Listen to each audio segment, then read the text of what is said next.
ونشهد أن سيدنا وحبيبنا مولانا محمدا عبده ورسوله الذي أرسله بالحق بشيرا ونذيرا وداعيا إلى الله بإذنه وسراجا منيرا فقد قال الله تعالى في كلامه المجيد وفرقانه الحميد أعوذ بالله من الشيطان الرجيم بسم الله الرحمن الرحيم إن الله وملائكته يصلون على النبي يا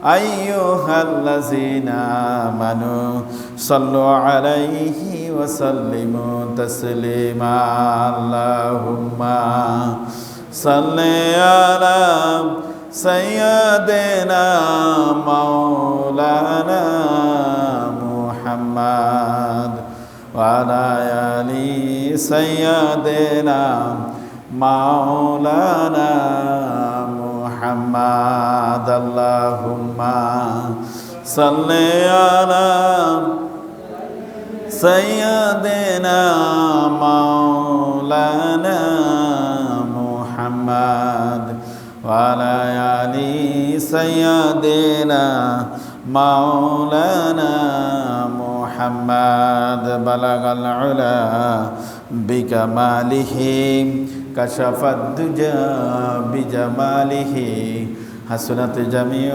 خصاله صلوا عليه وآله উপস্থিত মুআজ্জাজ হাজিরিন হযরত উলামায়ে কিরাম পর্দার অন্তরালের সম্মানিত শ্রদ্ধেয় মা ও বোনেরা আসসালামু আলাইকুম ওয়া রাহমাতুল্লাহি ওয়া বারাকাতুহু। আমরা মহামনিব রব্বুল আলামিনের দরবারে অবনত মস্তকে শুকরিয়া আদায় করছি যে মনিব আমাদেরকে অন্ধকার 6 জামাদিউল উলা এবং 1447 হিজরি অন্ধকার 12 অগ্রহায়ণ 1432 বঙ্গাব্দ এবং 2025 সালের নভেম্বরের আজকে 28 তারিখ আল্লাহ পাকের দয়া এবং মেহেরবানি আল্লাহ পাক আমাদেরকে সুস্থ সবল রেখে মানসিক ভারসাম্য ঠিক রেখে মসজিদে এসে বর্ষার জন্য যে মনিব সুযোগ করে দিলেন সে মনিবের আলিশান দরবারে আমরা নজরানা পাঠাই আলহামদুলিল্লাহ। এই যে আমরা দেখতেছি বিগত এই মাসেই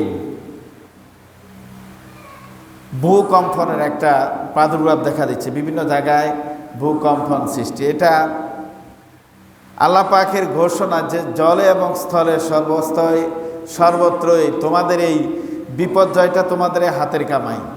এটা প্রাকৃতিক বলা যাবে না, এই জন্য বলা যাবে না যে মানুষ যখন পাপে তাপে মানুষের বিভিন্ন ভারসাম্য হারায় ফেলে তখন আল্লাহ পাক বান্দার উপর নারাজ হয়ে যায়। নারাজ হওয়ার পর বিভিন্ন রকমের বিপর্যয় দিয়ে বান্দাদেরকে কি করেন, যেমন আদ সামুদ জাতি, এক একটা জাতিকে এক একটা ভাবেই আল্লাহ পাক ধ্বংস করে দিয়েছেন। তাদের কি ছিল,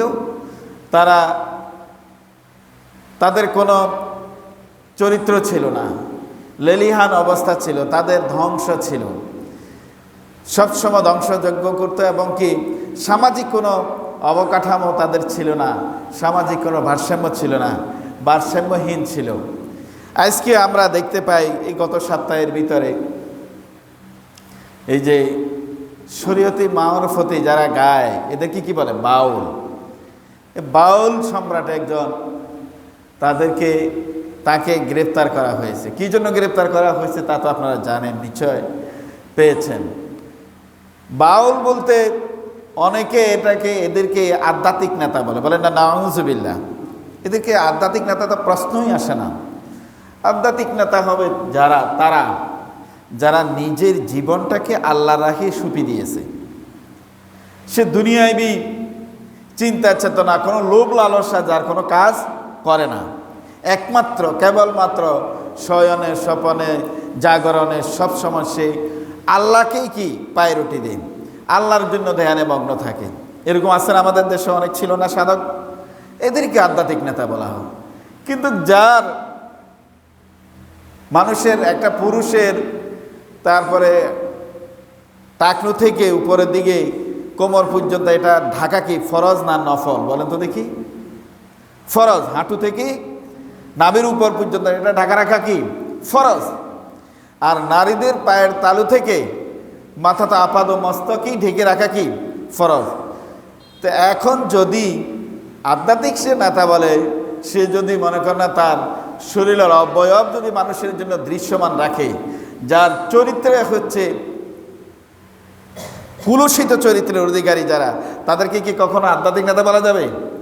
অনেকেই তাদের মুখে পড়ে বিভিন্ন গান, তারা আবার এই শরীয়তি মারফতে বিভিন্ন গান বলতে যাইয়া কোরআনের বিভিন্ন অংশকে টেনে আনে। কিন্তু কোরআনের অংশ টেনে আনে ঠিকই, একটা ওয়ার্ড শব্দগত কোনো উচ্চারণও ঠিক নেই, ভুলে ভরা সব কিছু, যেগুলো পড়লে শিরক, এমন অবস্থা তৈরি হয়। তো আধ্যাত্মিক এদেরকে এই যে বাউল সম্রাট, এদেরকে নিয়ে আমরা অন্যদিন একটা টপিকস নিয়ে আলোচনা করব।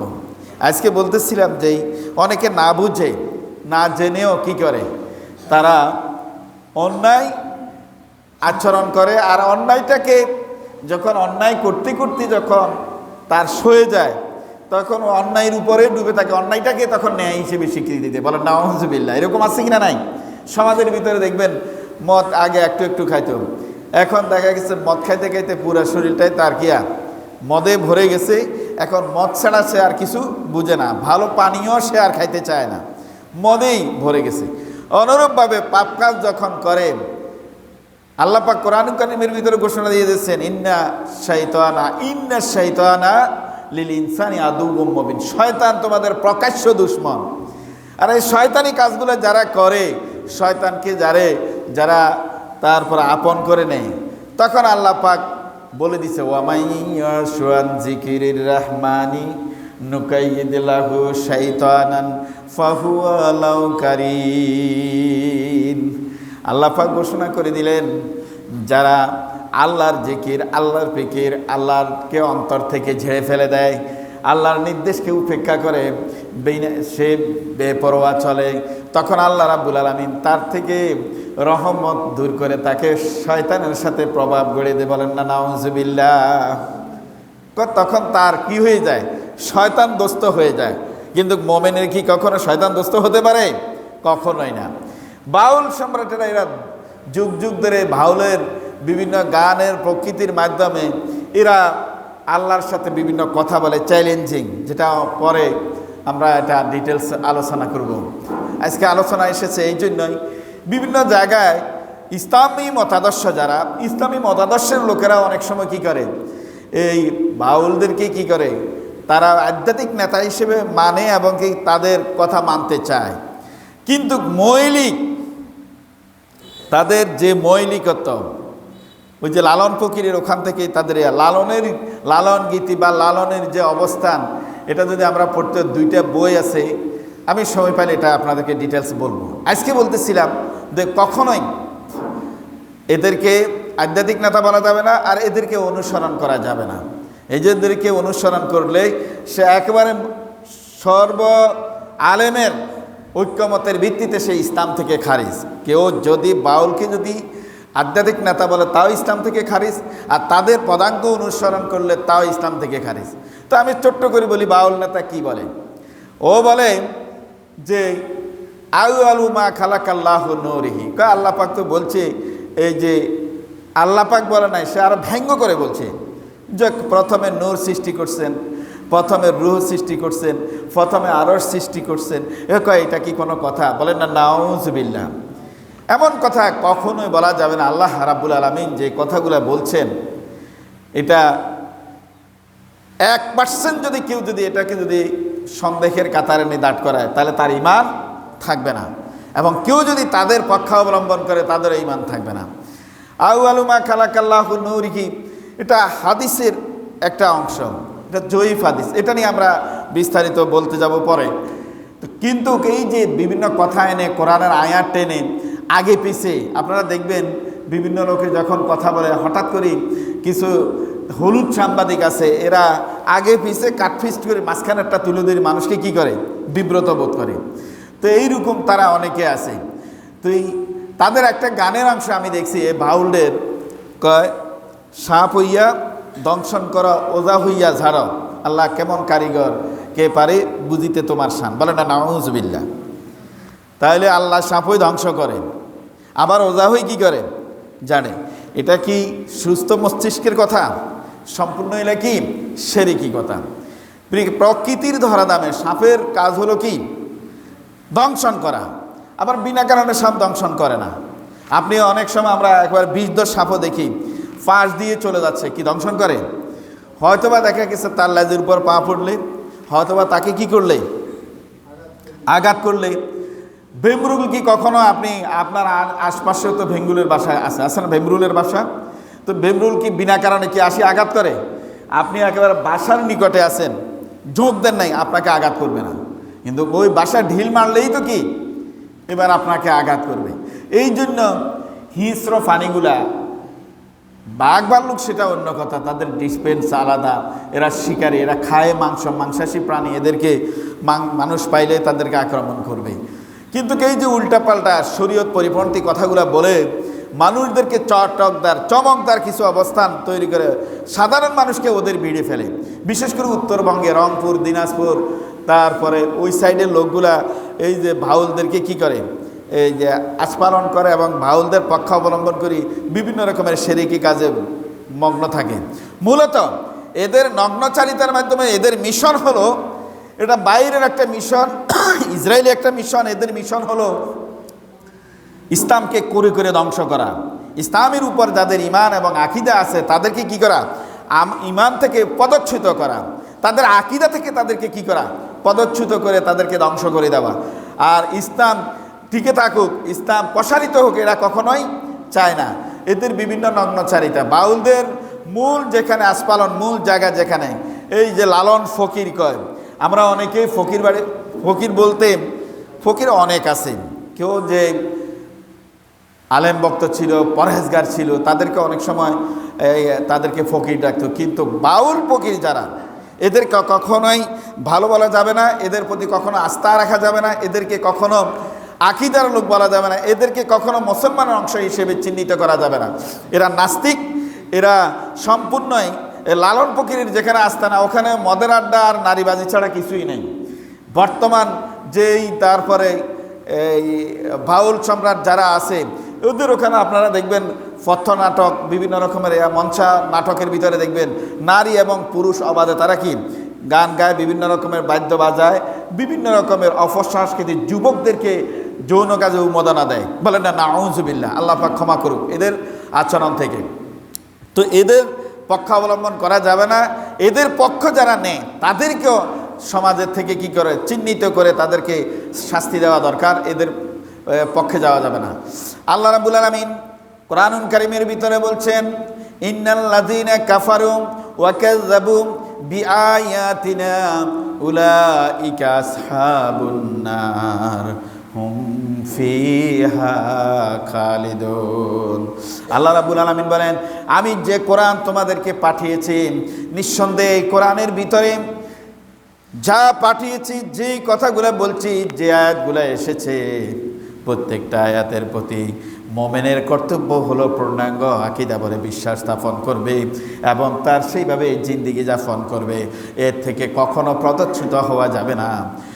আর যদি কেউ যদি কথায় কাজে কিছু বিশ্বাস করে আর কিছু অবিশ্বাস করলো, যেই কোরআনের কিছু অংশ বিশ্বাস করলো আর সামান্যতম যদি সে যদি অবিশ্বাস করে, তবে সেই পূর্ণাঙ্গ কোরআনটাই অবিশ্বাসের নামান্তর হবে। বলেন না, নাউজুবিল্লাহ। কোরআনের আয়াত যেরকম, একটা আয়াত 100টা আয়াতের ভিতরে 99টা বিশ্বাস করলে, একটা আয়াত যদি কেউ যদি অবিশ্বাস করে, তাহলে সাথে সাথে তার ঈমান চলে যাবে। অনুরূপভাবে যত নবী পৃথিবীর উপরে এসেছে, কোরআনে যাদের নাম এসেছে, যাদের নাম কোরআনে আসে নাই, রাসূল সাল্লাল্লাহু আলাইহি ইসলামের শান থেকে আমরা পেয়েছি, জেনেছি, ওই রসুলদের প্রতিও কেউ যদি একজনের শত রসুলের প্রতি ঈমান আনলো, একজনের প্রতি ঈমান আনা নাই, তাহলে তার ঈমান থাকবে না, ঈমান চলে যাবে। এই জন্য ঈমানের শাখা প্রশাখা নিয়ে বলতে গেছেন আমানার রাসূল বিমা উনজিলা ইলাইহি মির রাব্বিহি ওয়াল মুমিনুন কুল্লুন আমানা বিল্লাহি ওয়া মালাইকাতিহি ওয়া কুতুবিহি ওয়া রুসুলিহি লা নুফাররিকু বাইনা আহাদিম মির রুসুলিহি ওয়া ক্বালু সামি'না ওয়া আতা'না গুফরানাকা রব্বানা ওয়া ইলাইকাল মাসির। কোরআনুল কারীমের ভিতরে বিস্তারিত ব্যাখ্যা বিশ্লেষণ করে আল্লাহ রাব্বুল আলামিন বুঝাই দিয়েছেন, এই ভিতর থেকে কেউ যদি ন্যূনতম বা সামান্যতম যদি মিথ্যার আশ্রয় নেয়, ভুল করে, যদি অবিশ্বাস করে, আল্লাহ রাব্বুল আলামিন বলেন কাফেররা যে কোন অবিশ্বাস করলো, বিশ্বাসের ভিতরে কিছু লোকে কিছু বিশ্বাস করলো আর কিছু অবিশ্বাসের কাতারে ছেড়ে দিল, উভয় ওই কাফেরদের মতো তারা জাহান্নামে থাকবে। কাফেরদের মতো যারা কিছু বিশ্বাস করলো কিছু বিশ্বাস করলো না, পুরাটাই তারা জাহান্নামী, তারা কাফেরদের মতো চিরস্থায়ী জাহান্নামে থাকবে। বলেন না নাউযুবিল্লাহ। আল্লাহ পাক আমাদের প্রত্যেককে ক্ষমা করুক, এই আচরণগুলা থেকে আল্লাহ পাক আমাদেরকে রেহাই করুক। এই যে বাউ নিয়ে যে কথাগুলা বলছিলাম, তো এটা নিয়ে একটা ঘটনা বলি হযরত, মানে ঘটনাটা এই জন্যই আনতেছি যে মানুষ বিভিন্ন অ্যাঙ্গেলে ইসলামের পক্ষে থেকেও, তারপরে যে কিনা দেখা গেছে নিজের দেশ ও জাতির বিরুদ্ধে কি করে অবস্থান তৈরি করে। যারা নিজের দেশ ও জাতির বিপক্ষে অবস্থান নেই তারাও কখনো মোমেন হতে পারে না। মূল কথা হচ্ছে মানুষের সাথে সংশ্লিষ্ট যেটা হক, আল্লাহর হক, যদি কেউ যদি নামাজে যদি এক ওয়াক্ত নামাজ পড়তে পারলো না, এই জন্য সে অনুতপ্ত হলো, সে এই নামাজটা আল্লাহ পাক ইচ্ছে করলে ক্ষমা করে দিতে পারেন। কিন্তু কেউ যদি ইচ্ছাকৃতভাবে তারপরে নামাজকে অস্বীকার করলো, আল্লাহর কাছে ক্ষমাও চাইলো না, তাহলে সে কি হয়ে গেল? কাফের হয়ে যাবে। বলেন না নাউযুবিল্লাহ। আল্লাহ পাক আমাদেরকে ক্ষমা করুক। আমাদের সমাজে এরকম আছে কিনা, আরে নামাজ না হইলে কি হবে, এই কথাটা যদি কেউ যদি বলে তাহলে সাথে সাথে তার ঈমান চলে যাবে। তারা তো এই যে বাদশা আলমগীরের রাজপ্রাসাদে বসা, তো পাশ দিয়ে একটা লোক কতগুলা পাখি শিকার করে নিয়ে যাচ্ছে, আর শিকার করার জন্য আপনারা দেখছেন কিনা জানি না, আমাদের ওইদিকে এই শীতের সকালে একটা শিকারি বক থাকে। ওই বকটা একেবারে খোলা জমিনগুলার, ধানি জমিনের বা খোলা একেবারে ময়দানে যেখানে বৃষ্টি হচ্ছে বা স্যাঁতস্যাঁতে জায়গা মাছ টাছ পাওয়া যায়, ওই সমস্ত ধানি জমিতে যাইয়া ও শিকারওয়ালা বা তারপর বক, মানে বক ফাঁকিটা নিয়ে ওই শিকারি কিছু মাচার মতো বাঁধি বকটাকে উপরে রাখে। এটা আপনারা দেখছেন কিনা জানি না। তো ওইটাকে নাড়া দিলে আকাশে অনেক সকালবেলায় বকগুলা শিকার করতে যায়। তো ওই শিকার যেই বুকা ফেটে বকগুলা যাচ্ছে, ওরা ওই শিকারি বকের ফাঁদে পড়ে এখানে আসি বসলে সাথে সাথে শিকারি ভিতর থেকে তাদেরকে ধরে ফেলে, আটকায় ফেলে। এভাবে অনেক। আবার আমরা দেখি জঙ্গলের ভিতরে গুগু শিকারি, গুগু পাখি তো চিনেন আপনারা, যেটাকে আমরা কোয়েল বলি।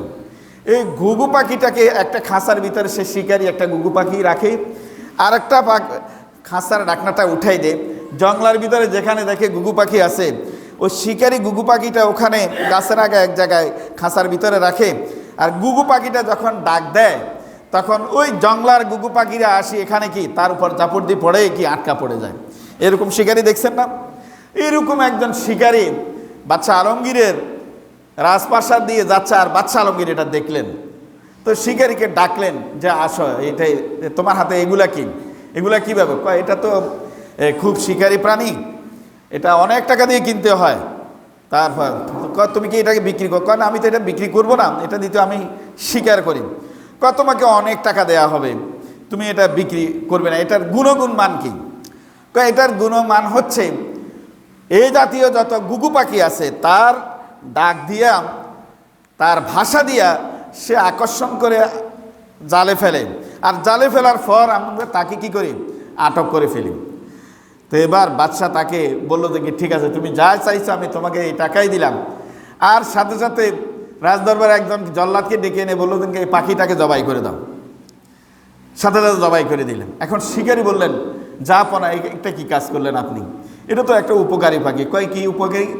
এটা তো এই যে জঙ্গলার থেকে অনেক শিকার ধরে এনে তার স্বজাতীয় পাখিগুলাকে শিকারের তার ভাষা দিয়া শিকারে ফেলে, এটা তো আমার শিকারি পানি।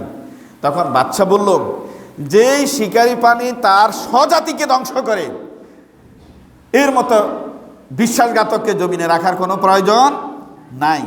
আমাদের মধ্যে অনেক তারপরে আছে যারা নিজেকে নিজে ইসলামের কথা বলে ইসলামের ক্ষতি করে, আছে কিনা নাই?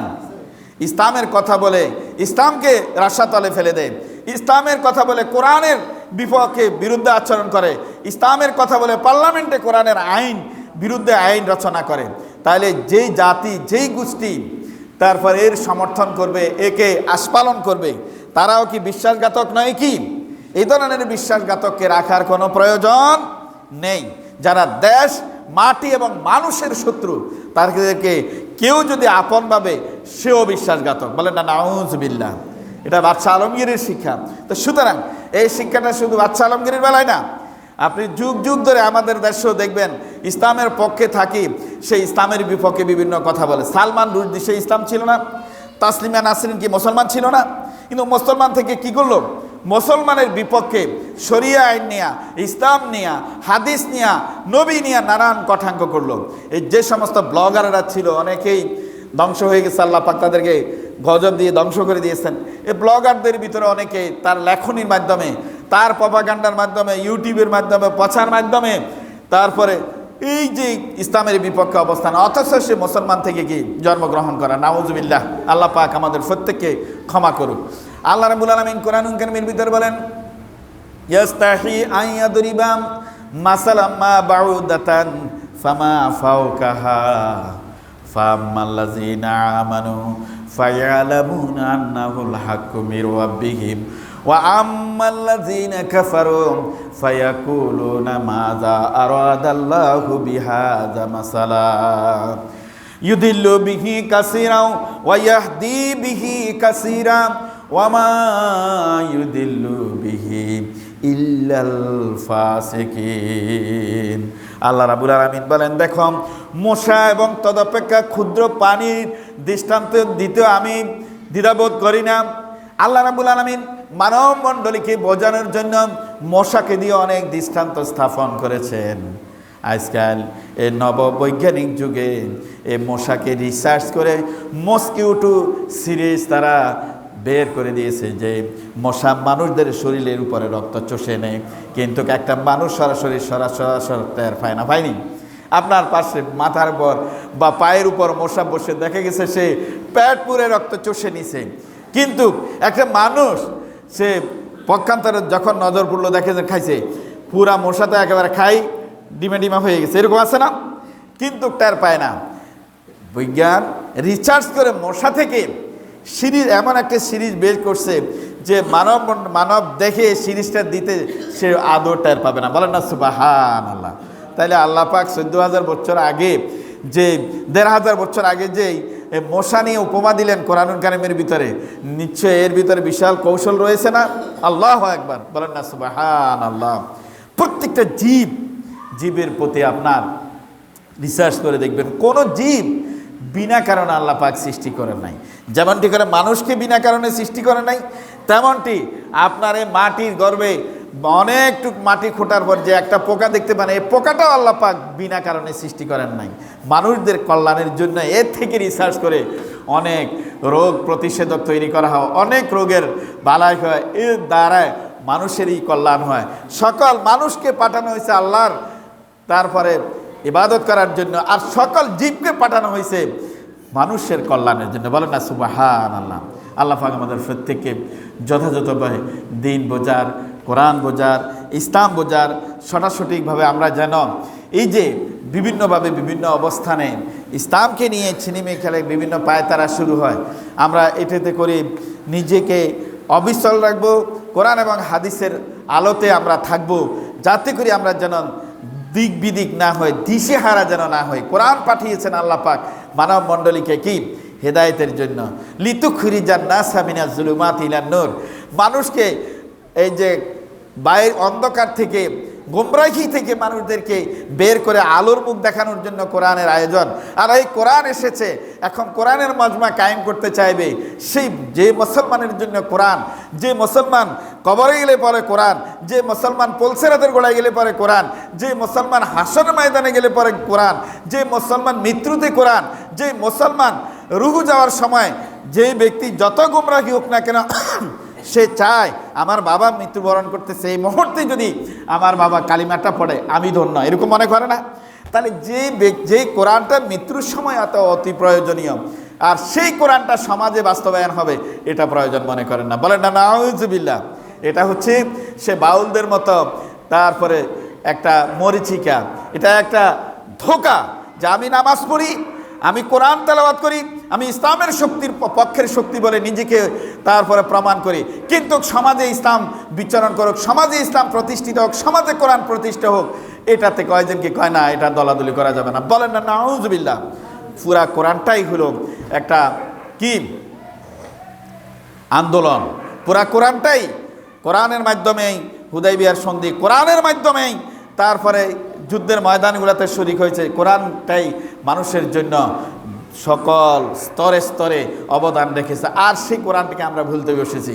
আল্লাহ পাক আমাদের প্রত্যেককে কোরআনের আঙ্গেলে চলার, কোরআন সমাজে বাস্তবায়ন করার, প্রতিটা ঘরে ঘরে কোরআন তেলাওয়াত করে ব্যাখ্যা সহ অনুবাদ তারপরে জেনে নেওয়ার তৌফিকটুকুন দান করুক। সবাই আমিন বলি। ওয়ামা আলাইনা ইল্লাল বালাগ। আমরা যারা সুন্নাত